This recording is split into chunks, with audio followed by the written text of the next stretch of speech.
feels good to be back. Yesterday was a rest day, big ass flight, and then this isn't a secret. So in a couple of weeks, guess who got to check out the Chris Williamson podcast? And it's actually almost a two-parter because at Lift London we set up this huge kind of center stage in the middle of. Even now, it's still weird to say the Expo floor when it was only put together by like one brand. Because I'm used to the Arnold, I'm used to the Olympia, I'm used to Fit Expos and things where it's kind of this organization, right? Where the fact that everybody comes together in smaller pieces gets to build a bigger thing. To have it all just be kind of homogenous as one was kind of nuts. But yeah, man, he's super smart. And I thought. I don't think that's a surprise to anyone, but that's probably my main takeaway that I get from that whole week was just how freaking cool everybody was. I mean, it's for the most part, and this is something I want to talk about in a minute. There's not a ton of team effort when it comes to the lifting journey, right? I don't think that's going to surprise anybody to hear.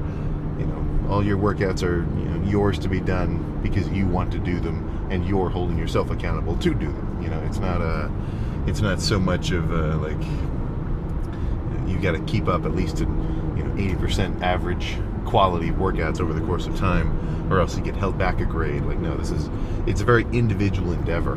But the fun part is that when you get to basically just congregate with a bunch of other people who've been doing the same thing as you, well, it's just it's just extra fun, right? Like I got to do a bunch of workouts with Jack Eagles, who I watched him do his Detroit Pro Prep and all those videos. So I was sending him a couple texts before, and the guy who was one of the guys who was being his videographer, his name is Alex Cooper, also super cool.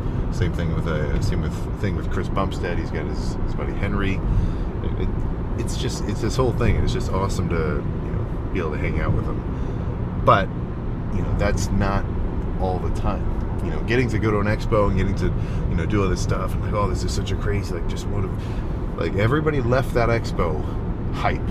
Everybody left that this whole weekend excited to get serious again, because that's what all expos are like. You get to see these guys you've only ever seen on your phone, and it's like, oh, nice. I just saw David Lee in person. I'm not gonna get freaking cut up, or whatever. But I think on average, that hype feeling, once everybody gets back into their regular routine, it might start to die down. And that's where what I take, my sort of thought process is every time I get to see these guys or run into them and talk about everything, what I'm thinking is not necessarily oh man, I can't wait to run into them again. We should do this every weekend. Because, these events and things, these are special, right? These are, and if they happen every week, then it wouldn't be special anymore, it'd be regular. But in terms of a personal growth kind of standpoint, I want to wait a little while till I see these guys again. Because I get now, knowing I'm about to die down, I get to say, dude, I'm going to be freaking cut up in 3 months. Right? When I see you again, let's say you're not going to recognize me. Let's say it's going to be Vein City. Let's say it's going to be freaking Striation Central up in here next time I see it. Because it's it's like when you get a long distance buddy and you're still totally cool. You guys are solid. And you only hang out once a year, or every couple of months. And it's just this kind of different dynamic, because it's almost like, at least the way I feel with all of these, and every bodybuilder, fitness kind of guy, whoever, I'm not saying Gymshark specific, I'm saying at every expo, going from Noel Diesel to Granny Guns to, even saying it now is crazy that I can walk up and be like, dude, Jay Cutler, what's going on? And we're just, that's nuts. But, I want to progress in the meantime, in between all these interactions, and I know that they all do too. I mean, depending on whatever their goal of progression is. And I think it's like this mutual respect, this understanding that we're all on our game, and it's almost, actually, well, not really, but the premise of when it's new card. What do you think? You know, that like Patrick Bateman kind of clip. Not like that, obviously that movie's kind of nuts, but in a way, because it's like, holy crap, I haven't seen him for 6 months. He's been on it, you know, to the point where you don't need to step on a scale. You don't need to, you know, bust out a pair of fat calipers to be able to show somebody like you've been making progress and you're leaner. Visually, you get to carry that around and it speaks for itself, you know. So in the last couple workouts, especially between sets, just banter off the charts, joking around, goofing off it, you know, more than I usually do, because obviously I'm working out alone, probably 95% of the time, you know, something along those lines.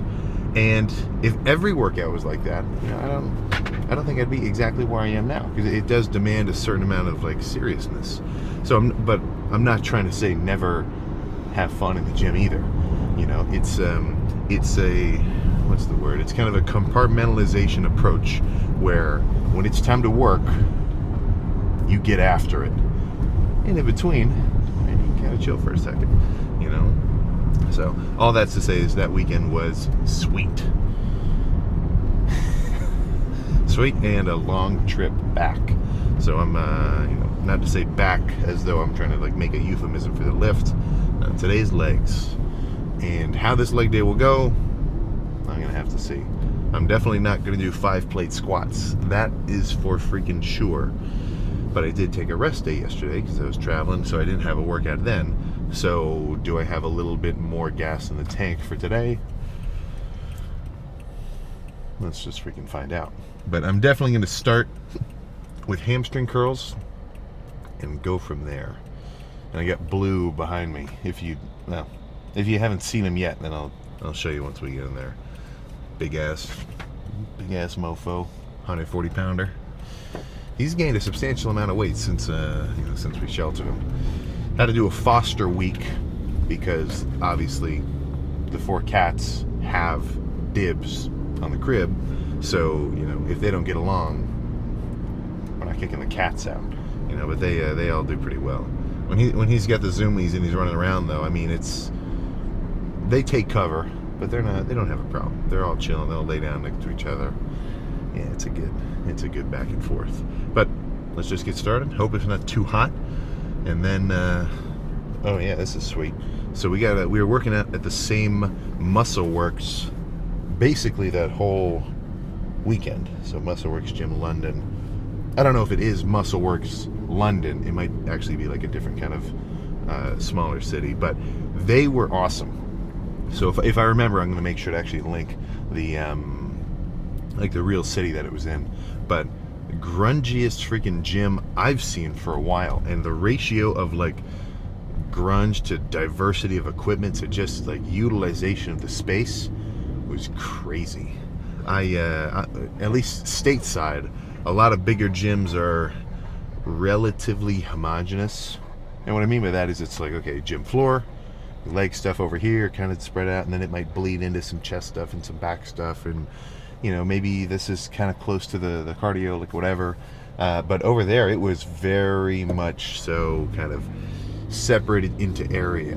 If you're doing quads, you're up in the quad room with 8 leg extensions and every other piece of different random pressing equipment you could think of. If you're heavy pressing for legs, that's the pressing room. Squats, Smith machines, freaking racks and pendulums and leg presses. And if you're doing arms, which did I even do? No, yeah. Wait, we did the arm day that I did over there. That was in a different gym. That was in pretty sure Muscle Zone. Don't quote me on that. It might be different. If I remember, I'll try to actually make sure I plug in the real name. But everybody was freaking sweet, and that is one benefit for sure of getting to go to a gym and having people recognize me from all the videos and things. Because I feel like I'm at my local gym everywhere I get to go to, because everybody always ends up being super nice. So I guess on the inverse effect, or there's probably someone who is so like generally known as like a total like POS that everywhere they go they just get hated on. So I'm lucky I'm on the opposite side of that coin.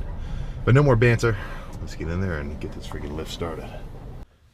Yeah, look at that. We got freaking Dog Central over here. So for him, training is much more consisted of cardio. I'm talking running around the yard. You know, he's not a weight-based athlete, but he's getting there. He's a little sleepy from a little walk outside. Burping every so often, like way louder than you would ever think a dog could. All right, so no need to start with anything too heavy. And also, I am light. I'm like 5 pounds lighter than before a whole kind of, trip of running around. That's one thing I was kind of lucky timing with wise, because anytime there's like a big expo or things and I'm mid-bulk, I'm trying to eat a ton of food, it actually kind of sucks, just because it gets in the way of meal intake. But having a bunch of busy days actually means less time for food. So in a dieting sense, I'm starting. I'm not like seriously locked into dieting yet. Like it's gradual. That's fine by me, But I will definitely kind of, let's say, rebound up a little bit after the next couple of days, because my goal is not instant weight loss. It's gradual, like, trying for 100% muscle maintenance as I get leaner on the outside, So that's where the scale is a good indicator of your progress in terms of actually losing weight. But you've got to look at the mirror as well and be able to dictate, okay, bulk or cut. Like, all right, I'm getting lighter. Am I still, keeping my strength and size? Or I'm getting bigger. Is this bulk like a 50% ratio of fat to muscle?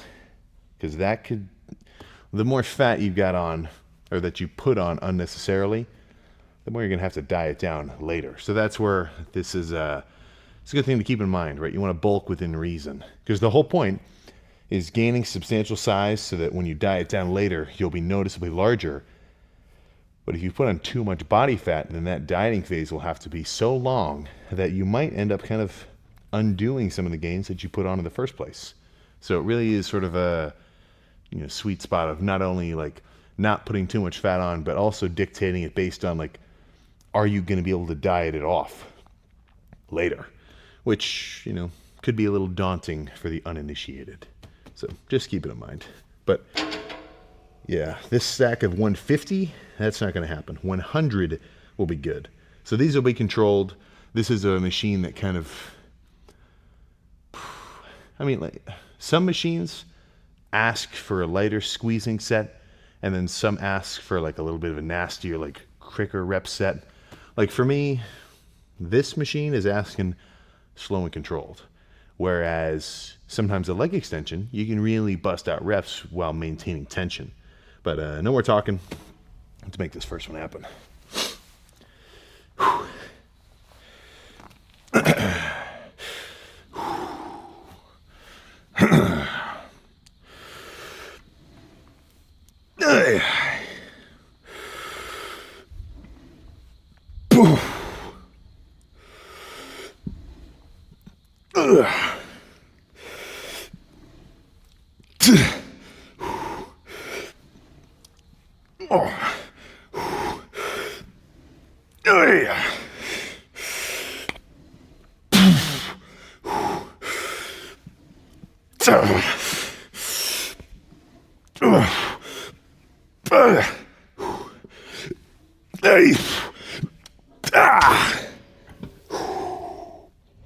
Oh, okay.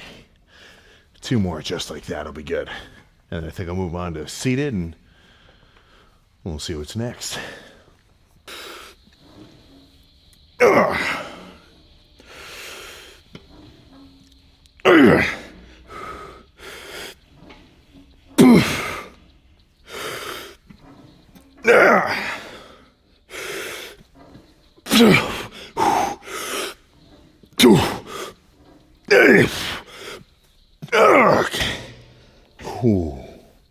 Okay, let's drop it to 90 and do one more.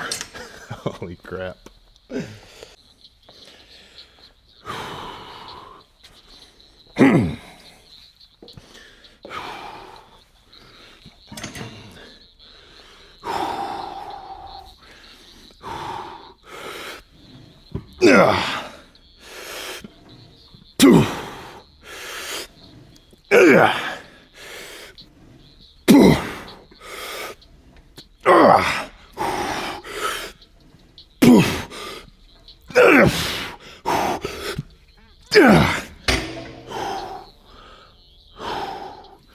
Okay.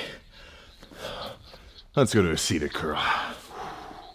The whole stack would be a little wild, so 250 out of 290 is about right. So those were much slower and controlled. These reps will be a little quicker. So a little more like comparing a preacher curl with a good hold squeeze at the top and the slow eccentric to, more like a cable curl where, I'm not having a holding squeezing moment, but I am just kind of maximizing throughput through kind of faster reps.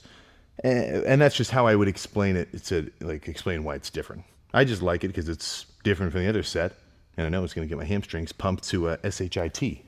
So let's get started.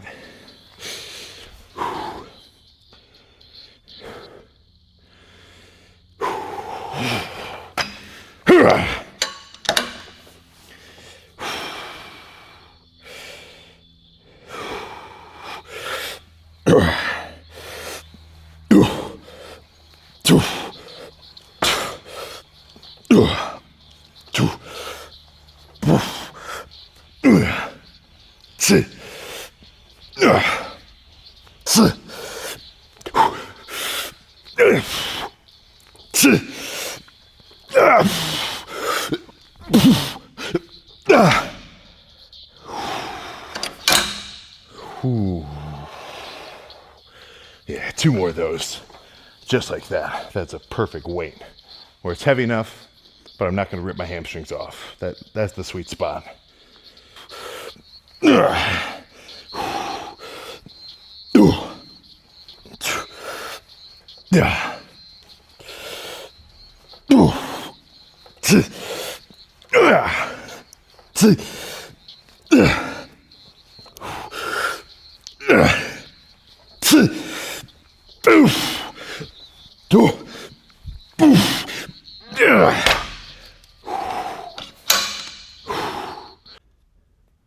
Blue.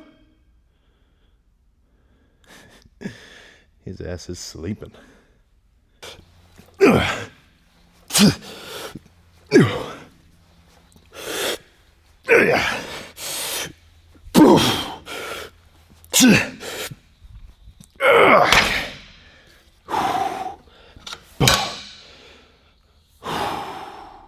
Okay, let's start some quads. Whew. Yeah, 6 is not a bad number. Plus, those ones all have a little bit of assisted reps. Yeah, hams are cooked. So for the most part, my lifts do not really change much at all going from bulking to dieting and cutting down. Now, the points of those two are very different, of course. Gaining weight, using the gym to stimulate, kind of a, induce stimulation to grow. And while I'm dieting down, and I'm trying to induce stimulation to maintain. When you're eating in a deficit and you're burning body fat, your body's literally saying, I need to look inward and use internal stores of energy. You're not going to be putting on substantial mass. As a beginner, it's different. Like, there's definitely a phase of training where, let's say you're a heavier dude, you're now eating like a pretty solid diet, you are losing weight, you can still gain muscle at the same time, but that's kind of that fresh phase of, new beginner muscle in a sense, because your sensitivity for muscle growth in the beginning, before you've ever trained weights at all, is up there. And over time, that's going to gradually decrease. That's why people don't, look at the back and forths of, that's not actually a good reference, but it's a diminishing return type situation. More than likely, you're going to gain less muscle year by year by year. You can still keep gaining some, but it does slow down. But when I'm dieting down, chest, still heavy pressing, but with or back, heavy pulling, rows, push downs, everything. With legs though, honestly, hamstrings doesn't change much. Curl the crap out of them, laying, seated, add some, actually when I diet, I do a little bit less hip hinging just because it gets so much other stuff involved. But for the most part, even hams doesn't change. But quads does a lot. Because for me, when I'm eating a ton of food, I've got a ton of just carbs and fats and everything moving through my system. I'm really fully hydrated. my knees and my whole support system can handle super heavy loading. And I think there's a reason why I treat quads differently. They're literally the biggest, strongest muscle you've got on your body.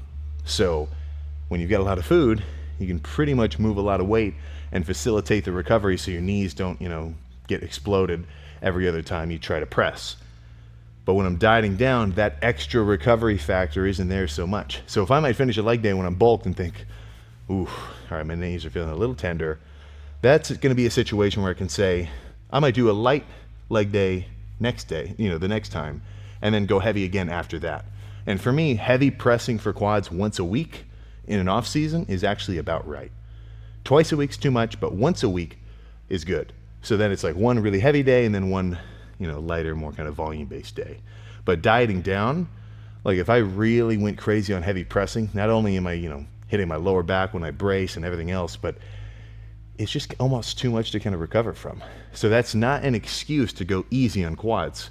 Because if I totally slacked on my quad training, my quads would shrink during this deficit because I'm not, giving them anything, basically any reason to stay big, but I do it in a different way. So there's going to be much more leg extension based work, and pressing will be a bit more of a second phase of quads. In an off season and in these last, few months of quads, pressing was here for the most part, a little bit of leg extensions to warm up, but mainly a good chunk of pressing on these quad days, a little leg extensions to finish.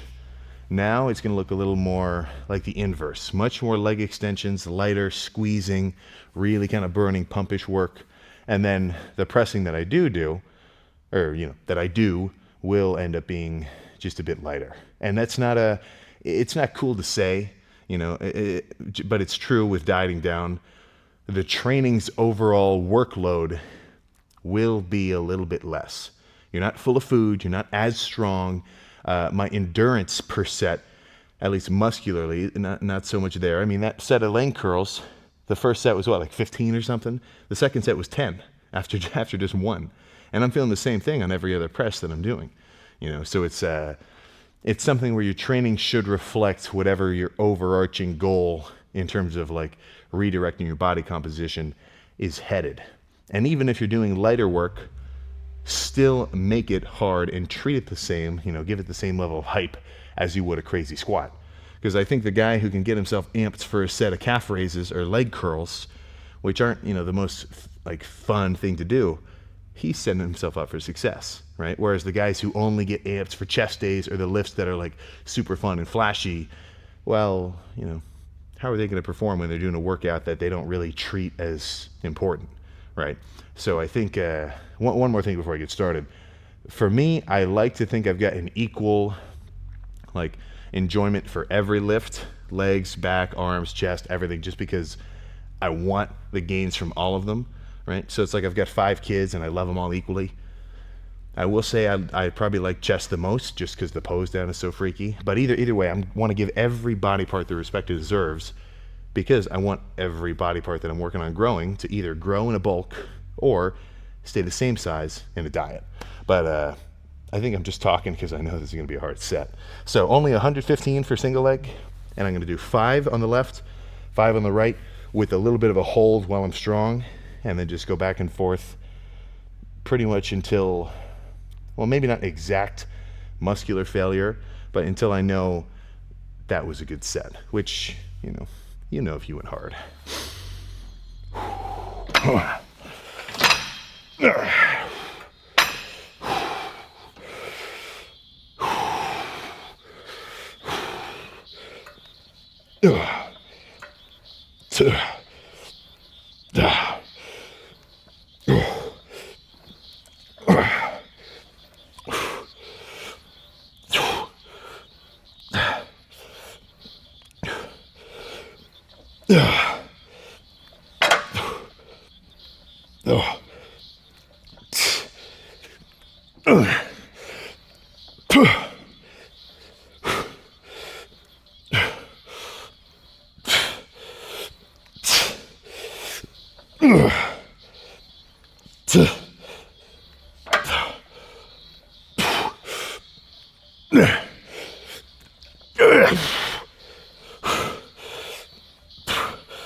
Okay.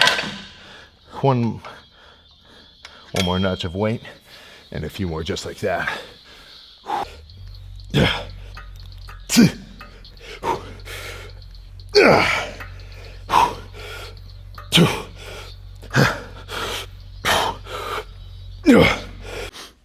All right, I have deemed this the Jekyll and Hyde style of set.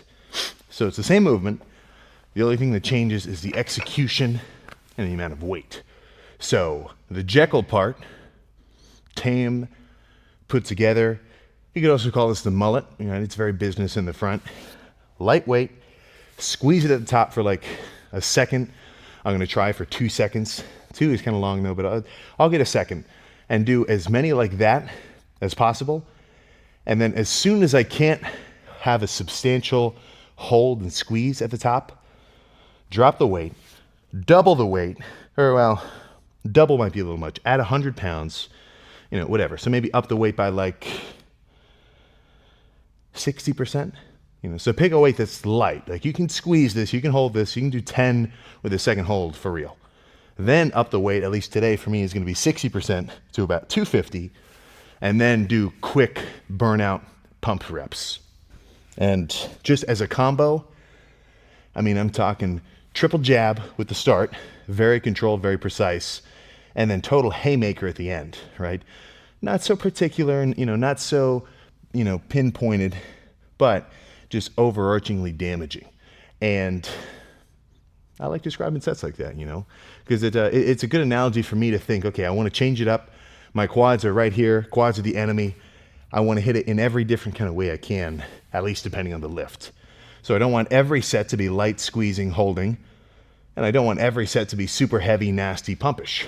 I want this kind of in between, right? The you know, the scholarliness of the pen combined with the might of the sword, all in one. If you catch my drift. And then, you know, combine it with about a song.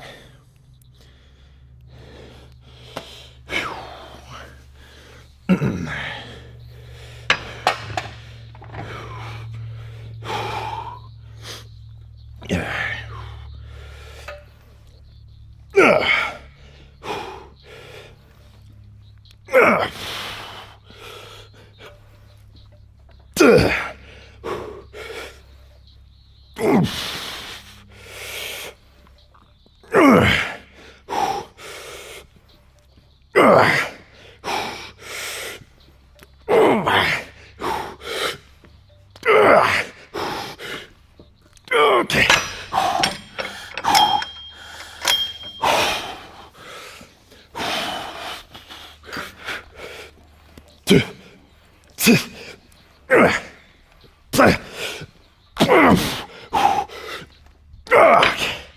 Oh, shit. Ooh. And just like that, I know what the next 2 sets are going to be like. Yeah, that was sweet. I would recommend that style. And you can kind of do it on any movement, you know, but it's kind of a, you know, try and find out for yourself kind of deal.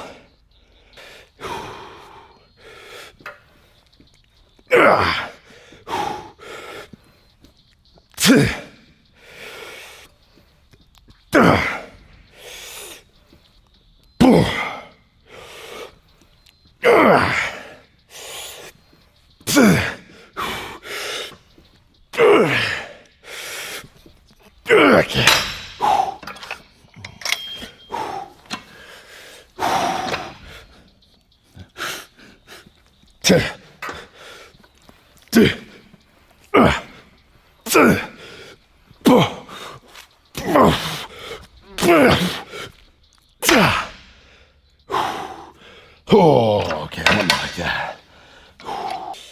Haven't heard anybody listening to this for a while. This is going nuts.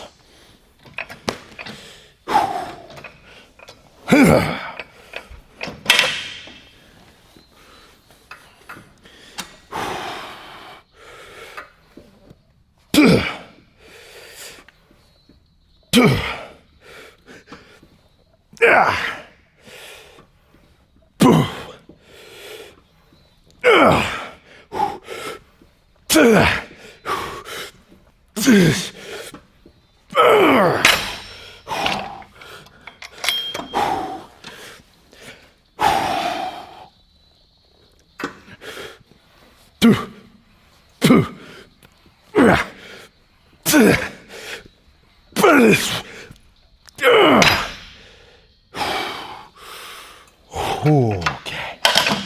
All right. All right, let's move on to another two-parter. And this time, instead of 2 leg extension portions, it'll be leg extensions into sissy squats. So let's take a second to get ready for it. 2.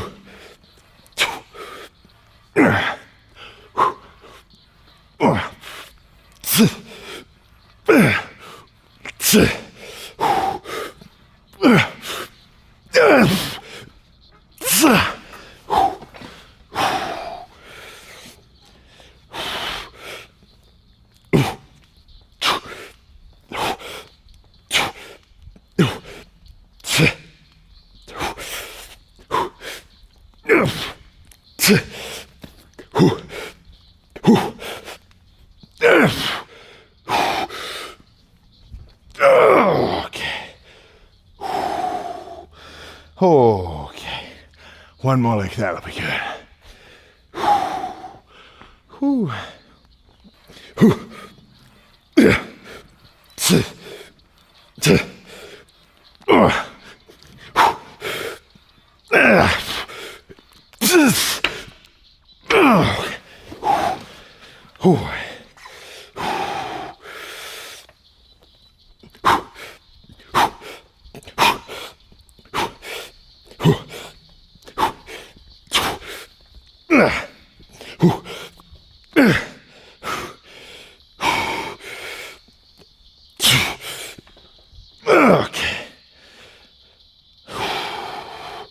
Okay. Let's go see how legs are looking. All right, mind the huffing. Just ran over from the last set. But I'm feeling nasty. Like, honestly, I had a really nuts quad session only over in London. And my quads didn't even feel as pumped as they are right now, which is nuts because I'm like 5 pounds lighter, you know, mainly just water. But still, that's what I'm aiming for. Really, off season, I want just like as big of a pump as possible. But when I'm dieting down, the point isn't necessarily like just overarching size. It's more so just a feeling of like hardness, right? So it's not as though I filled up a balloon as full as it could be with air, but it's like I filled it up with, I don't know, imagine a harder fluid, like whatever. But not even flexing, like just standing completely relaxed, like my quads are tense. And that's what I want to feel. Because as long as I know I did a good workout, like on paper, when I combine that with really having a good end result physically, well, then I'm in the freaking green. And I'm starting to get a little bit of veins returning as well, which, I mean, I don't have to tell you, that's freaking exciting. So, yeah, I got a little bit of this femoral artery sort of deal jumping out. And even just a bunch of little ones too. So, the leaner that I get, the more of these will all make themselves apparent. And at its peak, like, there's some shots where I'm not even freaking doing a flex at all. I'm just standing with my legs straight. And they, well, we'll get to that level of leanness in a little bit. Let's do a little breath hold and try to really pop some veins out, though.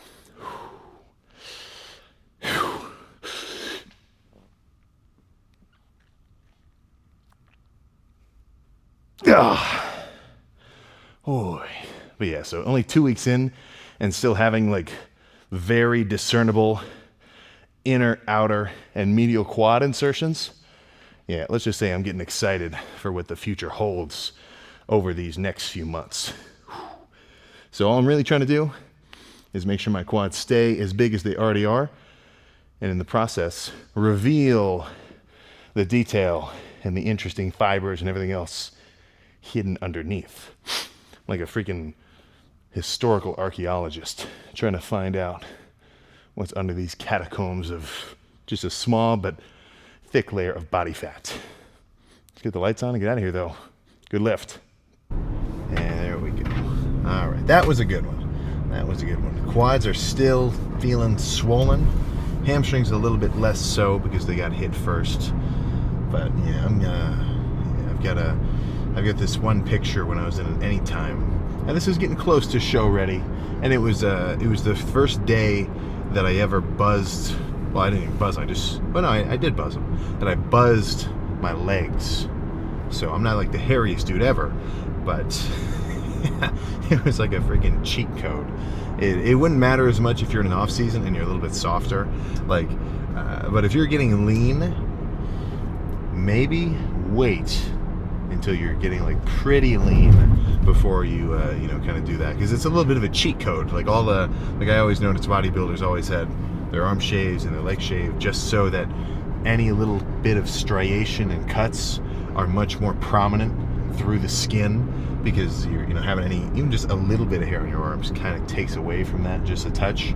But yeah, that was like it looked like I had lost 2 pounds or 2% body fat on my legs just from doing that. And but that shot was nuts, because it's like freaking just standing, not even really doing a flex at all. Quads crazy, calves crazy. So that means I know that that's in there. I know that that's what's going on underneath the surface level, like it's an underground kind of operation, where just because you can't always tell exactly what's progressing from the surface, there are things that can basically tell you that you're on the right track. For one, heavier sets, you're getting larger, you're being stronger, you're gaining weight, you're looking at yourself in the mirror, and you're gradually getting physically larger, but not too much softer. This is more of in an off season. And once you diet down, once you reveal what's been built underneath, well, let's just say you're gonna notice. That's for freaking sure. So I'm definitely getting excited about getting lean later on. At this current moment, and this will change because there is such a thing as dieting fatigue, where shit, man, it gets hard to diet.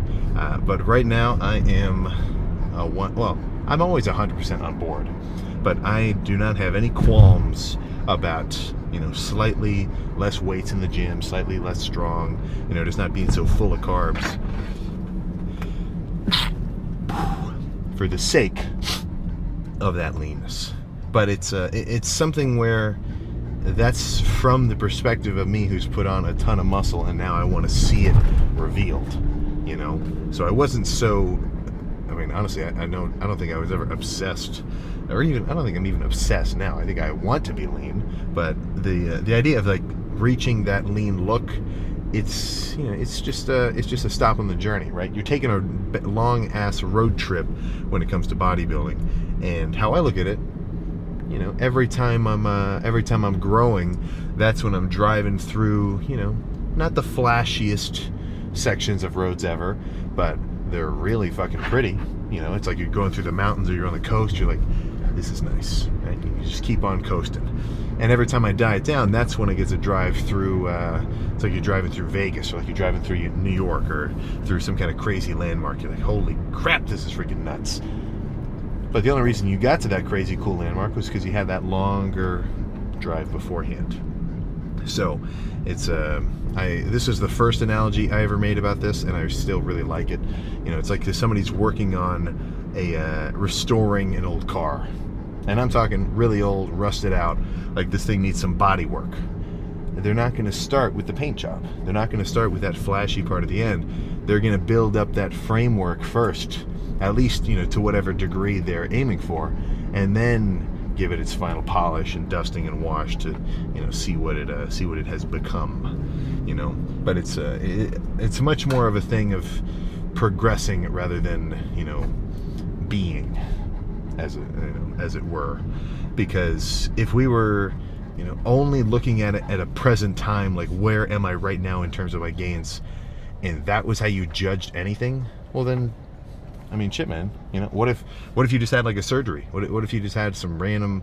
What if this semi that's driving and doing a big ass right turn somehow wasn't looking, smashed into me? I got like 3 broken legs. You know, I wouldn't ask for that. I'm not trying to put that out in the world, but you know, some random shit can just happen, completely out of your control. So that's where, you know, let's say that was exactly what happened. I would, well, for one, they'd probably be pretty screwed up for sure, but I would like to think I could at least get to a point where I'm like, okay, I want to get back on track. Because when you're on track, I think that's probably the best state of being you can be in, because you know you're headed in the right direction. And as long as you're making some progress, even small progress on a gradual kind of continual level, well then shit, man, you're good. You know, it doesn't matter how fast you're going or slow you're going, as long as you're going. You know, and on the slower side, dude, slow is smooth and smooth is fast, and before you know it, people are going to be asking you for technique about whatever because you did it. You know, so it's not so much of exactly what you know that you're doing. It's more so how long can you keep doing it and putting effort into it, and that's everybody. You know, two guys can train extremely differently from each other, and guess what? As long as they both went at it consistently for a long time and they had a decent diet, well, they're both going to get results. You know, so it's not a what you do, it's how you do it sort of deal. And what I'm going to do and how I'm going to do it is go home, eat a big ass bowl of ground beef with some rice and a little bit of barbecue sauce, and probably take a nap. That's what I'm going to do. And I'm going to feel pretty dang good doing it. So, finally back home. Should not be much, let's just say, interference with regular scheduled kind of videos. No more of these like midnight uploads. We'll get back to a normal kind of feed of workouts. But actually, one more thing that I'm going to change, and for any videographer, photographer kind of characters who are watching, I would love some input if you know anything, because what I'm so that's just a leased space. Like, that's not like a warehouse that I like built in my backyard or anything. Like, I'm driving to that gym, so I don't want to come in and like pay contractors to come in and do a bunch of electrical work and, you know, install ceiling lights that are really fancy, just because, you know, then I'm not going to be able to really take them down later. Like, it's a whole, you know, install kind of process. So what I think I'm going to do over the coming days, or at least get everything ordered, is get probably 8, maybe 9, but honestly I think 8 would do the trick. Pretty large light stands. I'm talking like, you know, 8 foot high in just base height, with like a 6-foot beam to hang the lights over, so that there's just 2 kind of lines of lights across either side of the gym, like you know, just spotlights. Like some maybe I'll add a diffuser, maybe I'll add a whatever. I don't know. I don't really know about lighting. This is me kind of learning about it, but that's I want to make the coolness factor a little bit higher in there. So if you've got any references, if you've got any sort of if you've got some expertise in the field, any tips would be highly appreciated. I can say that for freaking sure. But either way, actually, if you're watching this, I recorded this like an hour ago, because I'm posting this on the day of. So if you've got a comment, this will be like a same day kind of freaking response. But that's all I got. Awesome leg day, and I think I'm gonna save chest for 2 days from now, and make tomorrow a little bit of I don't know. I'll see. I might end up making tomorrow a little bit more of like a smaller detail work day. Maybe just like some forearms, maybe some something or other. Just because I tell her I'm still feeling some travel fatigue, and I don't want to, you know, I don't want to hurt myself doing something too heavy, or like, you know, put any unnecessary force on my rotator cuffs if I think that I'm feeling a little off. But I'll decide that tomorrow and use my best judgment to find out what lift is going to go down. So I think nothing else to say, but I'll see you then.